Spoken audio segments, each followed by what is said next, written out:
Minuto de Prosa, um tema de interesse do cidadão.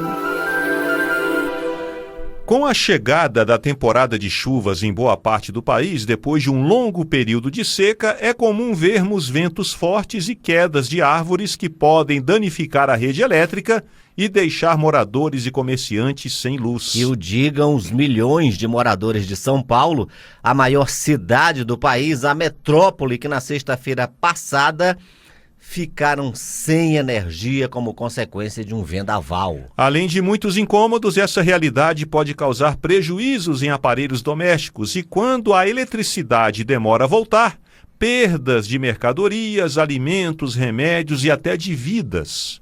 E o que pode fazer o consumidor que paga pelo serviço de energia elétrica todo mês? Os órgãos de defesa do consumidor recomendam que sejam feitos os registros dos problemas nos canais de atendimento das concessionárias de energia elétrica. Guardar os números dos protocolos de atendimento é essencial. Caso a empresa não solucione os problemas, deve ser formalizada uma reclamação no Instituto de Defesa do Consumidor, o PROCON da sua cidade, por meio do site ou em um posto de atendimento presencial. Deve haver um canal direto de comunicação com a concessionária para quem tem em casa equipamentos vitais de suporte à vida. Esse usuário precisa ter um cadastro prévio junto às distribuidoras de energia. No caso da perda de aparelhos eletrodomésticos ou eletroeletrônicos devido à queda ou descarga de energia elétrica, os clientes devem registrar os danos por meio dos canais de atendimento da empresa em um prazo de até 90 dias. A concessionária, por sua vez, deve abrir um processo de indenização e tem o prazo de 10 dias para inspecionar o equipamento danificado. Se o equipamento for usado para armazenar alimentos perecíveis ou medicamentos, como uma geladeira ou freezer, o prazo é de 1 dia. Fotografar os alimentos estragados, frascos ou embalagens facilita o processo de comprovação dos danos. E fique atento, a empresa deve informar a data e o horário aproximado da vistoria ou disponibilização do equipamento. Depois disso, a empresa tem 15 dias para responder por escrito ao pedido e mais 20 dias para providenciar o ressarcimento. Caso não ocorra a visita para inspeção, os 15 dias para a resposta passam a ser contados a partir da data de pedido do ressarcimento. Para não perder o direito à indenização, o consumidor não deve dificultar a vistoria ou fazer os reparos no equipamento danificado, exceto se houver autorização prévia da concessionária de energia elétrica. Olha, segundo o Código de Defesa do Consumidor, legislação em vigor no país desde 1991, os clientes têm direito ao abatimento na conta de luz proporcional ao período em que ficaram sem o fornecimento de energia elétrica. As informações devem constar de forma clara nas tarifas, aliás, nas faturas que chegarem após o problema, informando o valor abatido e o referido tempo. Se não houver informações sobre esse desconto ou caso o cliente não tenha segurança nos dados lançados na fatura e precise de acompanhamento ou orientação, o consumidor deve procurar a empresa ou um órgão de defesa do consumidor. Gente, é chato, é cansativo fazer tudo isso, mas é necessário para não ficar no prejuízo. Exigir nossos direitos de consumidor é a dica de hoje do Conexão Senado. Daí é uma verdadeira via crucis que o consumidor, o comerciante, talvez tenha que andar, para conseguir aí o ressarcimento, pelo menos de parte dos prejuízos. Mas a gente pensa aí numa metrópole como São Paulo, em que milhões de pessoas estão na mesma situação. Verdade. E aí como é que fica? E nesse caso aí, vá armado de muita paciência, porque esses prazos que a gente falou por aqui são prazos legais, mas nada garante que serão prazos cumpridos exatamente do jeito que a gente falou. A empresa tem 15 dias para responder o pedido, e aí depois mais 20 dias para providenciar o ressarcimento. Isso aqui é o que a lei fala. Agora, o que na realidade acontece, principalmente como o Adriano falou, numa metrópole onde milhões de pessoas estão com o mesmo problema, você imagina aí processar todos esses pedidos de ressarcimento. Muita gente prejudicada, vai levar um tempinho, tem que ter paciência. Dicas de leitura. Autores e livros. Olá pessoal, sou Anderson Mendanha e hoje falo do livro A Infância de Joana, de Mariana Iannelli. Publicado pela Maralta Edições, esse é um livro que explora a vida de uma menina chamada Joana, abordando suas experiências, descobertas e desafios durante a infância. A história retrata a curiosidade e a imaginação da protagonista, além das relações familiares e de amizade que influenciam o seu crescimento. Joana é uma personagem composta de várias meninas, uma experiência de linguagem para Iannelli, que busca sentir o que uma criança sente, ver pelos olhos dela e participar do seu mundo interior, aparentemente incomunicável. Elementos e sentimentos reais da infância da autora se misturam a outras histórias e se transformam em uma nova narrativa. Composto por uma narrativa sensível que captura as emoções e vivências da infância, o livro nos convida a refletir sobre a importância das memórias e das experiências formadoras da identidade. Essa escrita é rica também em detalhes e apresenta um olhar carinhoso sobre o universo infantil. Mariana aborda temas como o amor, a perda, a amizade e o autoconhecimento. Um destaque do livro é a forma sensível como Mariana Iannelli narra a história de Joana. Ela consegue capturar a riqueza do mundo imaginário das crianças, permite que a gente se conecte com as emoções e descobertas da nossa protagonista, vivenciando a inocência e a curiosidade da criança. Eu gostei muito também da forma como o autor explora as relações familiares e de amizade que cercam a vida da criança, que cercam a vida de Joana, e como ela retrata os desafios emocionais e sociais que as crianças costumam enfrentar. Por fim, eu destaco também que o livro nos leva a uma reflexão profunda sobre a formação da identidade durante a nossa infância. O estilo da narrativa nos leva a lembrarmos das nossas próprias experiências quando crianças e a pensar como isso tudo influenciou no adulto que sou hoje. Este livro não tem uma narrativa linear, o que eu achei bem legal, e eu separei alguns trechinhos para ler para vocês. De vez em quando vinha à casa de Joana aquela menina morbidamente pálida. Brincavam até de madrugada num quarto dos fundos da casa. Soube um dia, por acaso, sem nunca ter desconfiado, que a amiga lhe roubava. Soube a menina que Joana sabia. Toca a campainha da porta de serviço, uma tarde Joana abre. Lá estão seus brinquedos, numa maçarocada, todos depredados. Tentou segurar o quanto pôde. O ônibus ia subindo uma ladeira quando aquela mornidão gostosa foi-lhe descendo pela calça, num fio de cascata direto para o corredor entre os bancos. Joana estatuada. Bastava alguém seguir o fio para saber de onde ele brotava. Ela já ouvia as risadas, os gritinhos de nojo. Só pensava em fazer desaparecer o ônibus com todos dentro. Não se mexeu até ver o portão de casa. A escolta paternal do motorista a protegeu de converter o mau dia num trauma. Joana se sentava no meio da sala de aula. O garoto na carteira de trás, ninguém sabia, sempre achava um momento de se debruçar e despejar sobre ela um monte de obscenidades. O silêncio dela o atiçava. Foi um semestre em silêncio. Joana mudou-se de lugar no semestre seguinte, 2 carteiras à frente, uma à esquerda, como na jogada do cavalo, e a sensação era de aportar num outro país dentro da mesma sala de aula. A Infância de Joana, de Mariana Iannelli, uma publicação da Maralta Edições, tem 80 páginas e está disponível nas livrarias e portais da internet. Essa então foi a minha dica de leitura de hoje. Sou Anderson Mendanha e a gente se encontra no Autores e Livros. Até lá, boa leitura! Dicas de leitura. Autores e livros. Agenda do Senado.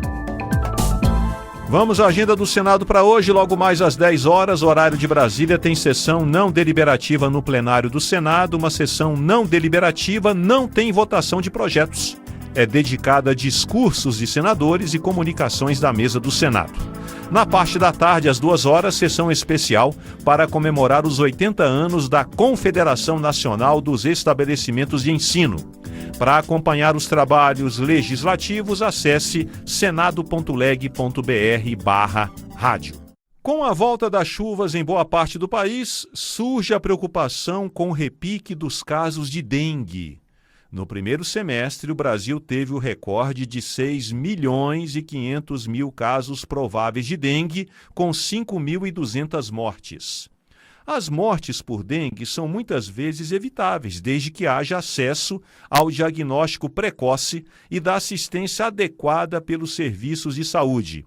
Para falar sobre este assunto, vamos conversar com Joseli Chiarella, que é diretora técnica da CBDL, Câmara Brasileira de Diagnóstico Laboratorial. Joseli, muito bom dia. Oi, bom dia. Muito obrigada pelo convite. Joseli, falamos da dengue, mas temos outras doenças transmitidas por mosquitos, como a chikungunya e a febre oropouche. Como é que está o Brasil em relação aos testes que fecham o diagnóstico dessas doenças? O teste de febre oropouche é um, de dengue, zika, chikungunya é outra. Nós temos uma estrutura já montada nos laboratórios de referência para a realização do teste. O teste de referência é o teste de PCR, que a gente tanto ouviu falar na Covid. Então é um teste muito parecido, né, feito de amostra de sangue, mas específico para o vírus da febre oropouche. Então, o desafio aí não é nem testar, é o diagnóstico. Então, nós tivemos um momento em 2022 e 2023 de treinamento das equipes de saúde para o reconhecimento dos sintomas, porque eu só tenho a indicação de testar para este vírus especificamente se eu tiver um sintoma. E a sintomatologia é muito parecida de todas essas viroses. Tá, e aí então, quando o profissional não consegue identificar exatamente qual é o problema ali do paciente, isso acaba colocando em risco o próprio paciente porque ele não recebe o tratamento adequado. Esse é o problema, né, Joseli? Esse é um dos problemas. Então, assim, para as viroses, a gente muitas vezes não tem um tratamento específico. O tratamento é um tratamento dos sintomas, da manutenção do bem-estar do indivíduo. Então, no caso da dengue, por exemplo, a gente já sabe que hidratação é super importante. Então, tem várias alternativas. Quando eu tenho uma suspeita de uma virose, se possível, eu não consigo saber, posso testar mais de uma delas.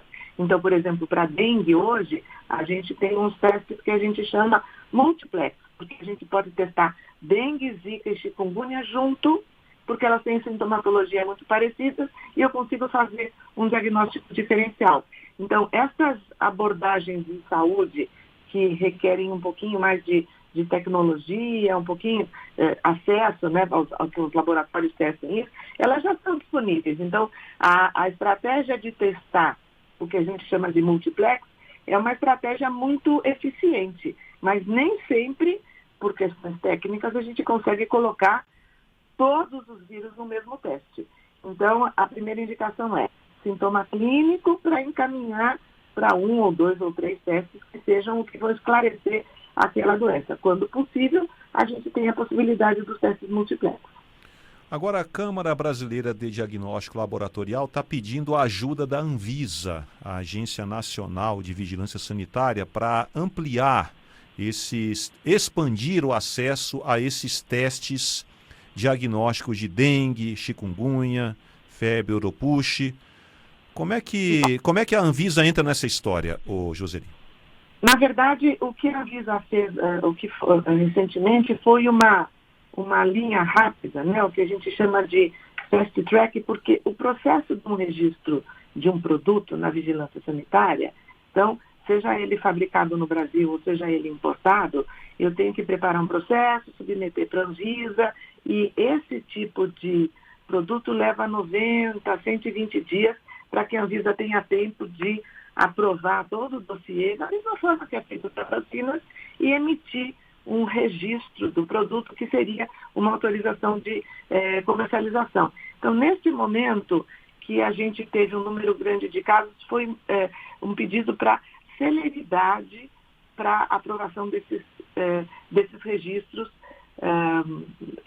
ou uma fila especial, ou uma atenção especial para alguns desses registros que têm impacto na saúde pública, para que a gente possa ter celeridade na aprovação e mais rapidez na oferta desses produtos aqui para o mercado brasileiro.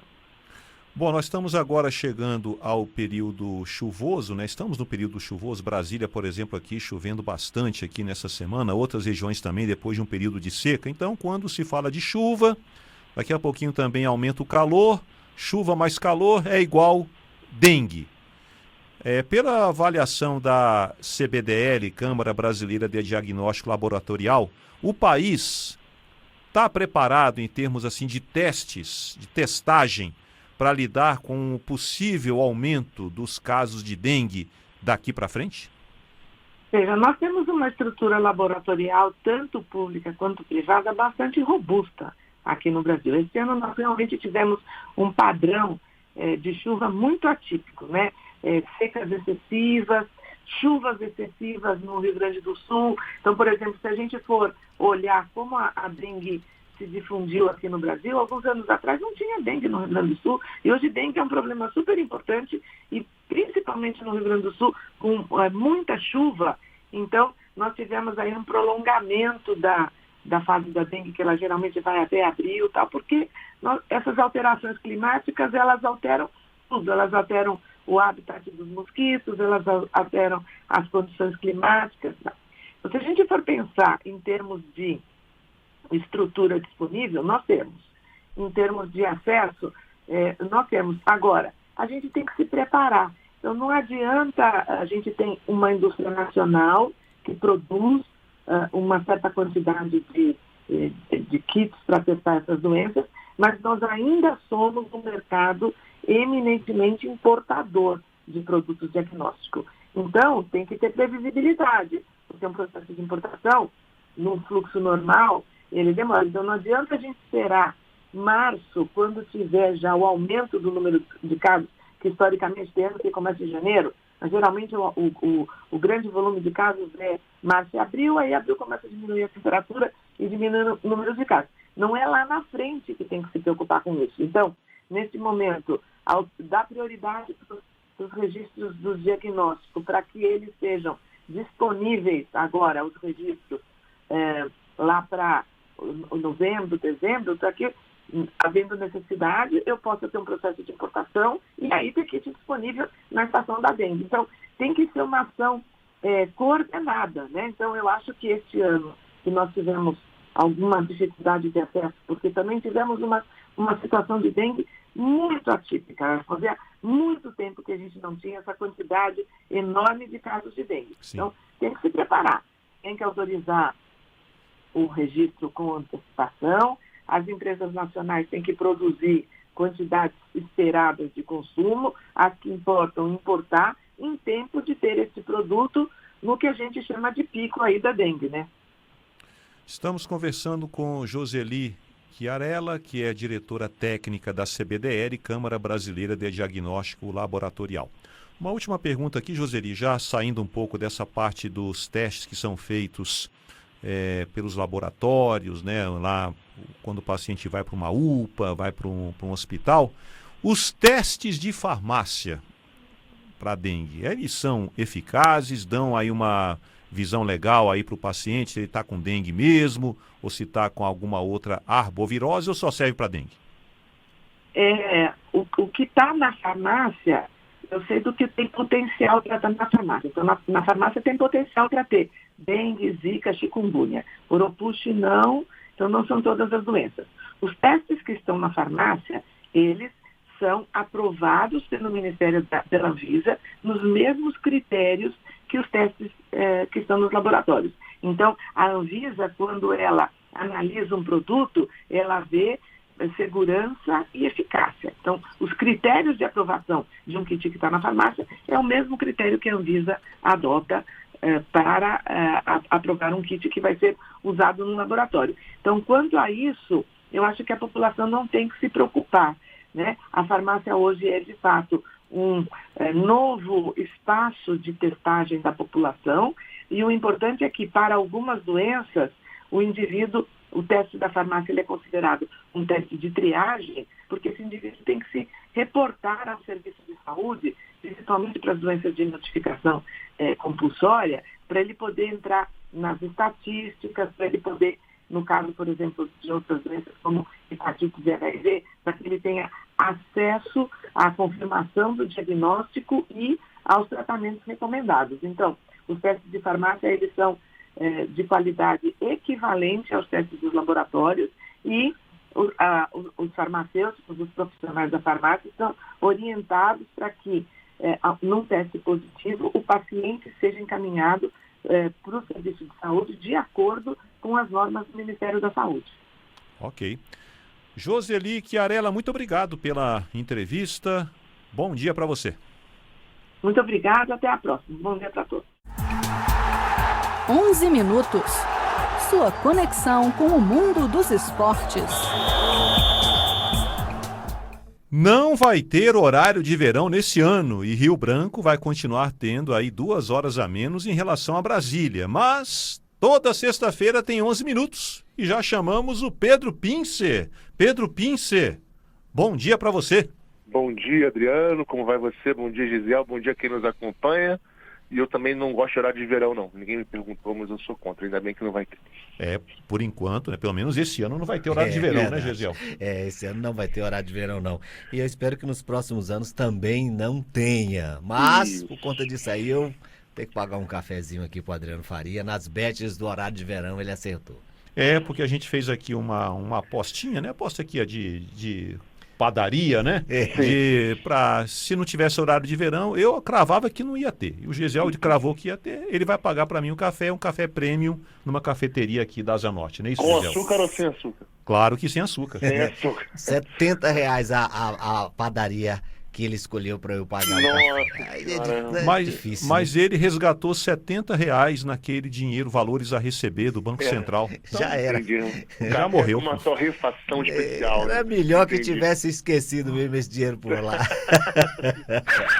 Vamos lá. Mas olha, para manter aí a tradição, teve gol do Botafogo aí no meio de semana, né, Pedro Pincer? Gol, assistência, né? Mais uma vez aí fazendo a diferença os dois jogadores do Botafogo, em que pese a fragilidade do adversário, mas o Brasil foi lá e fez o que tinha que fazer, né?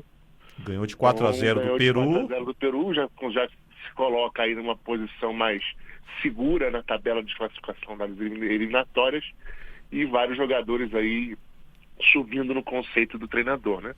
Tanto o Igor Jesus quanto o Luiz Henrique, o próprio Andrés Pereira, o Wanderson na lateral direita depois de vários anos aí que tinha uma cadeira cativa pro Danilo, né? Vamos ver o que acontece aí na próxima janela de Data fala, FIFA, na né? data FIFA, exatamente. E falar em Andrés Pereira, que golaço, hein? Lindo gol, né? Uma jogada muito bonita do Luiz Henrique, que tinha acabado de entrar, cruzamento e um gol realmente muito feliz, uma conclusão muito bonita, né?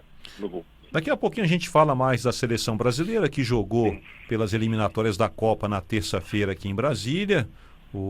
Vamos falar aqui dos jogadores do Botafogo, dos jogadores que atuam no futebol brasileiro, que estão mais presentes na seleção do que em anos anteriores, mas daqui a pouquinho a gente fala sobre isso, porque vamos falar sobre um personagem importantíssimo no jogo de futebol. Não estamos falando dos craques, mas sim do árbitro.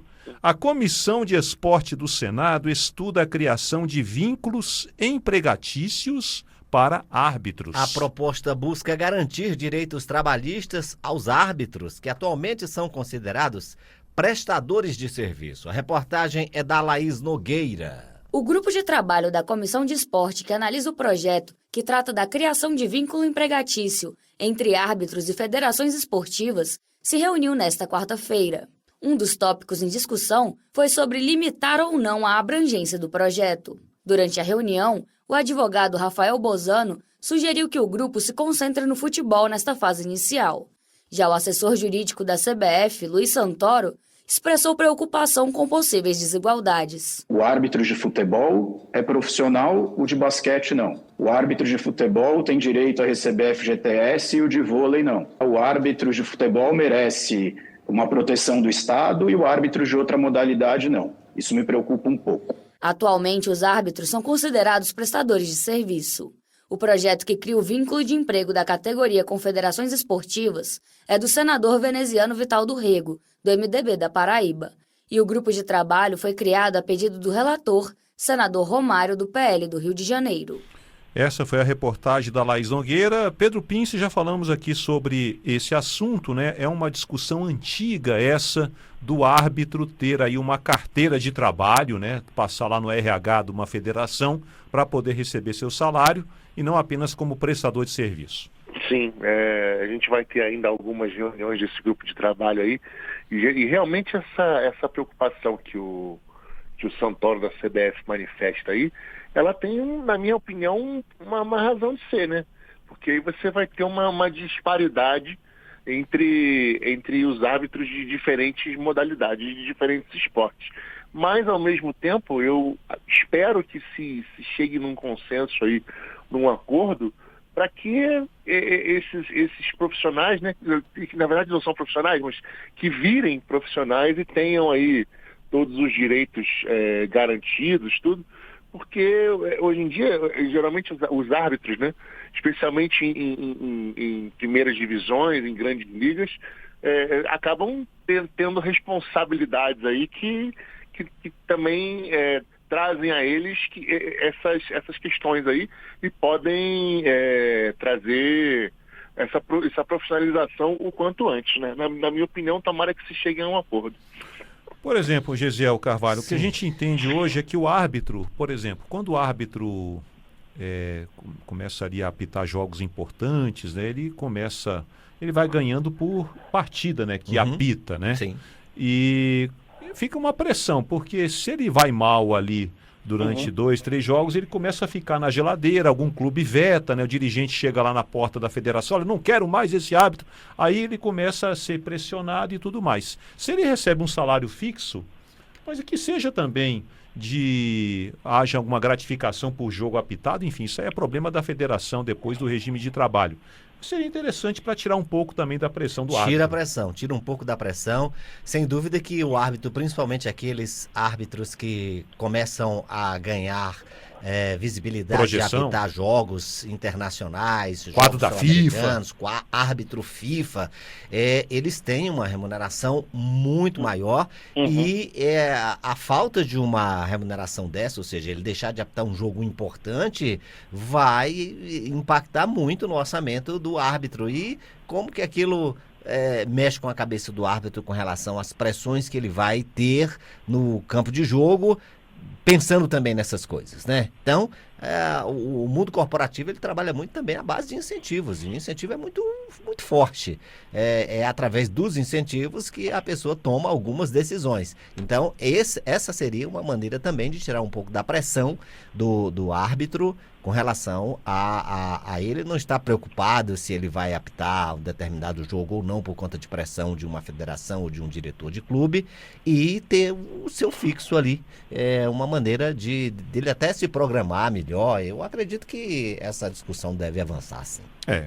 E tem mais, né, Pedro Pincel? Hoje o árbitro, ele, na verdade, ele faz bico, né, como arbitragem muitas vezes, e ele tem outra atividade remunerada, né, profissional, e a arbitragem é como ali fosse um complemento da renda familiar. E a ideia é que a arbitragem seja o ganha-pão da pessoa e ela possa se concentrar, fazer mais cursos de qualificação e por aí vai. Perfeito, exatamente. Priorizar esse lado, né, essa profissão. Né? E a questão também do valor que eles recebem, né, que muitas vezes é irrisório, isso foi colocado até pelo próprio William Rogato na CPI. Né? Quando ele diz lá que tem vários árbitros que trabalharam com ele oferecendo uma quantia que jamais o árbitro teria recebido se não fosse se não fosse cooptado pelo esquema, entendeu? Teria que apitar uns 30 jogos para Exato, exatamente. Então vamos aí acompanhar com atenção essa discussão dessa proposta que realmente é bem interessante, que está na Comissão de Esporte. Bom, agora vamos voltar a falar de seleção brasileira. Então a seleção brasileira jogou na terça-feira passada contra a seleção peruana, no Mané Garrincha aqui em Brasília, 4-0, tranquilo. Agora eu queria chamar a atenção aqui da nossa bancada de comentaristas sobre essa tendência, né, de mais jogadores que atuam no futebol brasileiro agora na seleção. Porque antes a gente via a seleção dos 11 titulares, 11 estavam jogando na Europa, né, no exterior e tal. E agora não, agora parece que está tendo uma mescla aí. Vamos começar aqui com o Pedro Pince. Isso é sinal de que o futebol brasileiro está fortalecido ou os brasileiros atuais na Europa, por exemplo, não estão com essa bola toda? Isso, para mim é isso. Eu acho que você não tem nenhuma grande sumidade do futebol nacional jogando fora do Brasil. Você não tem mais um Cafu, um Roberto Carlos, um Kaká, um Ronaldinho Fenômeno, um Ronaldinho Gaúcho. Não existe mais esse tipo de jogador nesse nível. Então, acaba se nivelando por baixo. E você tem grandes jogadores aqui também. Então, por que não trazer os jogadores do Botafogo, os jogadores do Flamengo, o próprio Matheus Pereira do Cruzeiro que foi convocado, o Arana do Galo? Por que não? Por que tem que ser o cara que joga no Mônaco da França ou no Borussia Mönchengladbach da Alemanha? Por quê? Só por selo, né? O selo. Selo, não precisa disso.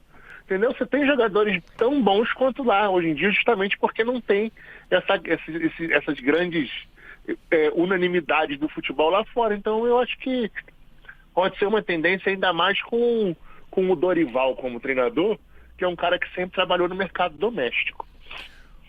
Por exemplo, Gesiel, fala-se muito do Endrick, né? Que é a grande estrela, grande promessa aí do futebol brasileiro, está no Real Madrid, só que o Endrick ainda não engrenou, né, pelo menos na seleção brasileira. Ele não tem entrado como titular nos jogos, né, e tal.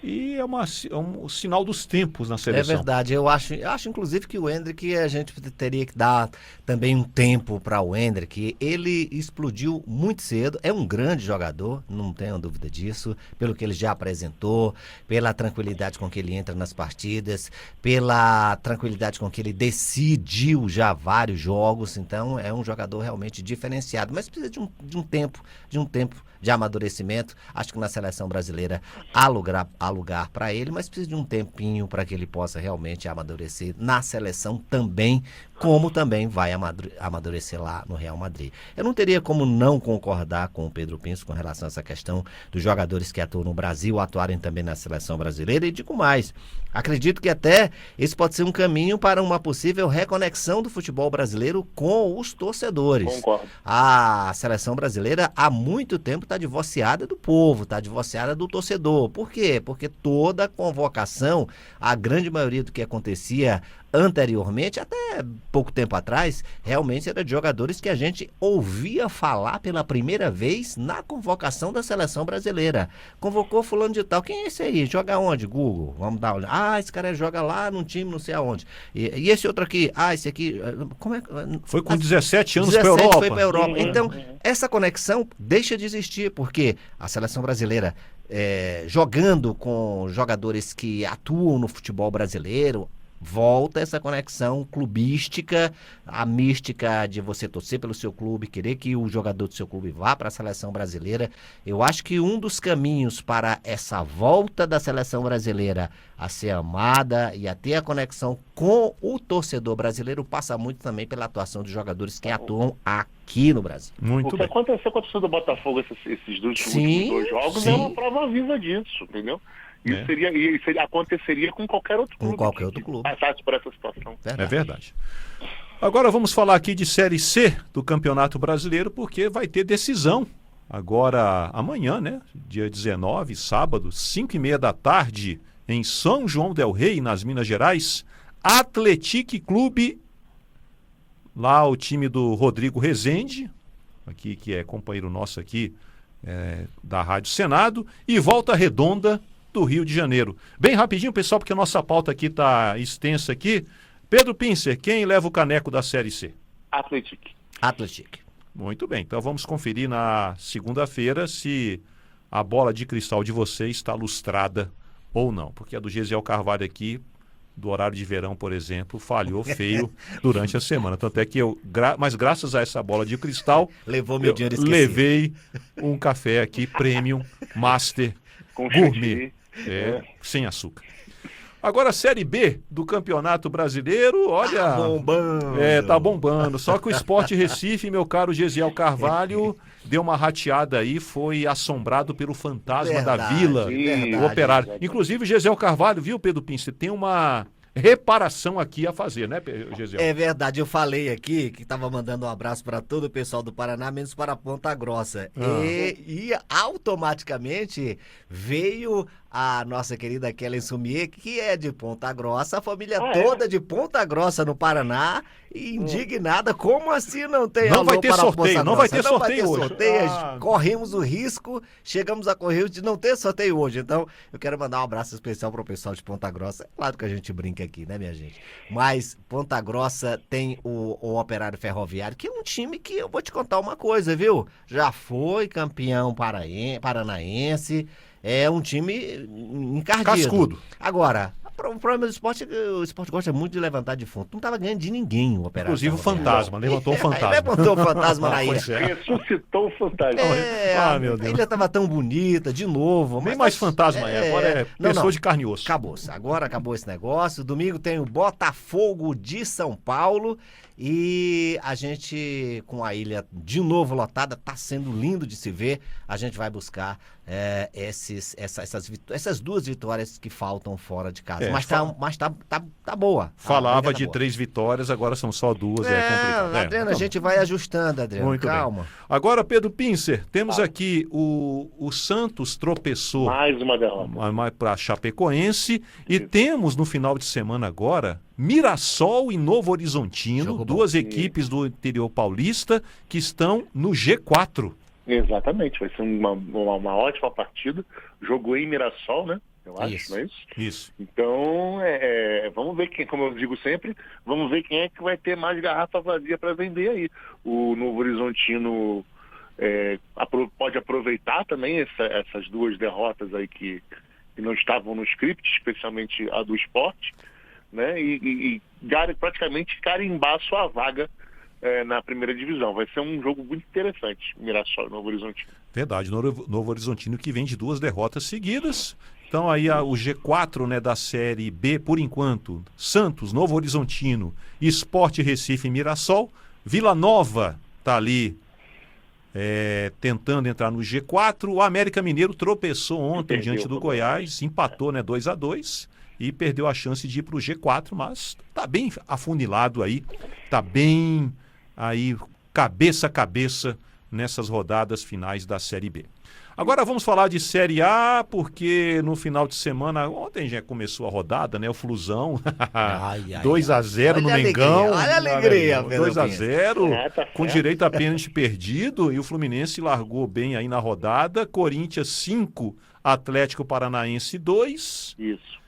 Rodada começou bem aí para os times grandes que lutam contra o rebaixamento, Pra não Gesiel. cair, é verdade. E eu vendo o jogo do Corinthians ontem, o que é o futebol, né? Eu olhei, cara, mas jogando desse jeito, o Corinthians não era pra estar onde está, né? Mas o Corinthians tem, assim, jogos, lampejos de criatividade, joga bem, faz muito gol. Aquele gol do Depay, que é Memphis isso? Depay, primeiro gol. Jogou muito jogou Depay muito. ontem. Então, se joga o que jogou ontem, não era matar nem perto da zona do rebaixamento. Mas é o que acontece, né? Oscila demais. Mas foi uma vitória que deu para tirar do Z4, mas tudo ainda está muito nebuloso. Ainda tem muita coisa. Mas uma vitória que, ao mesmo tempo em que bota o Corinthians, dá uma moral pro Corinthians aí, tanto no Brasileiro quanto até para Copa do Brasil. O jogo da volta da Copa do Brasil, sim. Coloca o Atlético Paranaense aí na zona do rebaixamento. Pois é. Faltando poucos jogos para acabar a competição. E o Atlético do Paraná colocou o Lúcio Gonzalez aí de técnico e vem num viés de baixa que é preocupante Tá. para o final do campeonato. Eu digo que tá pedindo, pelo amor de Deus, Tá. para cair. Tá. E, como o Gesiel gosta de dizer, mais um time com a maldição do centenário. Porque o Atlético Paranaense completou, né, 100 anos em março, nesse ano. Isso. E agora... É impressionante como os times, quando chegam aos 100 anos, a diretoria prepara uma festa maravilhosa e não combinam com o destino. Foi assim com o Sport, com o Flamengo, agora com o Atlético Paranaense. Ao contrário, o exemplo contrário que me vem à cabeça agora foi o Vasco, que fez o centenário em 1998 e foi campeão da Libertadores, né? A verdade, exceção isso que aí. confirma a regra. Mas para falar do Fla-Flu rapidinho, Adriano, dificilmente você vê um jogador que perde um pênalti, como aconteceu com o Ganso no final do primeiro tempo ontem, decidir uma partida depois, porque o cara fica, né, com a moral baixa e tal. E não foi o que aconteceu ontem. Ele perdeu o pênalti, o Rossi foi buscar o pênalti, e depois o Ganso botou o jogo embaixo do braço, amigo. Deu sua assistência. Deu duas e tal. assistências. Verdade. E botou o Fluminense numa situação menos difícil. E para fechar, a diferença que faz um jogador como o John Arias, né? Sim. Que estava no banco ontem, porque estava jogando na eliminatória pela Colômbia até outro dia, entrou no segundo tempo, também acabou fazendo um gol e, enfim, foi uma vitória que eu acho que não estava na conta da torcida do Fluminense, tanto que os ingressos destinados à torcida do Fluminense ontem nem foram esgotados totalmente, e mesmo assim o Fluminense foi lá e buscou os 3 pontos. É verdade. A verdade, Adriano, é que com relação à questão da Série A, rapidinho, só para finalizar minha participação, tá muito mais interessante acompanhar a briga para não cair do que o G4. Será que Botafogo já levou. será que o Pedro Pince concorda? Porque hoje tem fogão contra o Criciúma. Tem. O Botafogo tem que aproveitar, porque o Flamengo perdeu. Isso. O Fortaleza perdeu ponto para o Atlético Mineiro, empatou em Fortaleza. Isso. E o Botafogo pode vencendo o Criciúma hoje às 8 da noite, com 55 mil ingressos vendidos já. Todos os ingressos que estavam disponíveis foram vendidos. Toda a Botafogo carga. tem toda a carga, exato. O Botafogo tem tudo para consolidar mais 3 pontos aí e seguir rumo ao objetivo. Muito bem. Mário Bala aqui da Ceilândia diz aqui: Pedro Pincer, Botafogo, paz e glórias. Diz aqui. Assim seja. Pessoal, nosso tempo está esgotado, mas bem rapidinho aqui, semifinal da Copa do Brasil, amanhã tem Vasco e Atlético Mineiro, bem rapidinho aqui. Gesiel, quem vai para a final? Olha, Vasco tem que se recuperar, né? Mas vai ser um jogo que eu tenho dificuldade em cravar o vencedor. Pela torcida, ficaria com o Vasco da Gama. E você, Pedro Pincer? Eu mantendo a minha coerência quando foram definidas as semifinais, a final para mim continua sendo Galo e Flamengo. Então, vamos acompanhar, né? Amanhã tem Vasco e Atlético Mineiro. Domingo, Corinthians e Flamengo no Itaquerão. Gesiel. Corinthians e Flamengo. Meu Deus, o que é que vai dar? Flamengo. Olha, muito bem. E surpreendente. Fui contra todas as voto minhas... surpreendente aqui. Muito bem. E Mas você, acho que dá Pedro Flamengo. Pincer? Não, a final para mim é Galo e Flamengo. Muito bem. Reeditando aí a final do Brasileirão de 1980. Isso. Pedro Pincer, muito obrigado aqui pela sua participação, sempre bem-vindo, um abraço para você. Eu que agradeço, só para dar aquele pitaquinho final, daqui a pouco, não sei se já começou, quartas de final de um torneio na China, Bia Dadmaia contra Paula Badosa da Espanha. Se a Bia vence, ela pode alcançar o melhor ranking dela historicamente, né? Que ela está em 10º, ela pode chegar no 9º ou 8º lugar. Maravilha. Um abraço a vocês e aquela saudação especial a quem nos acompanha. Até segunda-feira. Um abraço.